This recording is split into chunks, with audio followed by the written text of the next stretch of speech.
president called Putin a war criminal yesterday. The Secretary of State just said that that was also his view today.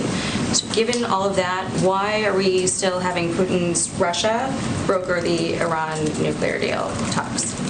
Well, I would say that it's not in our interest for Iran to acquire a nuclear weapon, and Russia is a member of the P5+1. So that is pursuit of a deal that would be in our national security interests.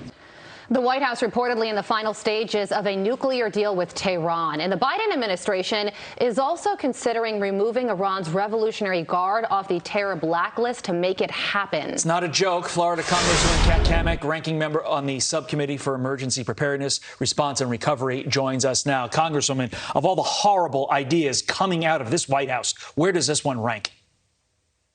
Oh, it's definitely a top three bad decision by the Biden administration. I mean, they're so bad that they make the Obama administration look good.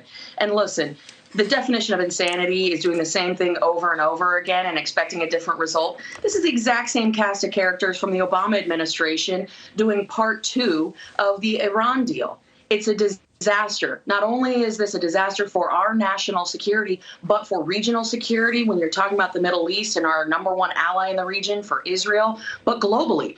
Iran has ICBMs. You pair that up with nuclear capabilities, you're looking at World War III.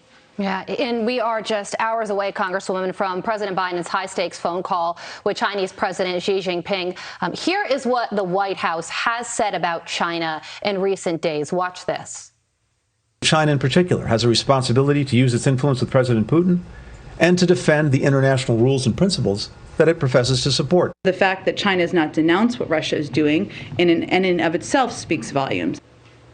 Congresswoman, is there any optimism that this phone call with President Biden will result in a change of heart from China? No, and listen, I'm a glass half full kind of person, but I have absolutely zero hope that this call is going to yield any sort of positive results. Be another situation where Biden fumbles and bumbles his way through a phone call, again, projects weakness at a time when we need strength. And he is going to possibly make it even more dangerous and tenuous of a situation in the Ukraine, because as we saw when we gave intelligence to China, they turned around and gave that intelligence to Russia. They're not our friends. They're not our allies. They're looking for global domination, and this is just going to be another way for them to seize a weak leader here in the United States. Frightening times, Congresswoman, absolutely frightening times.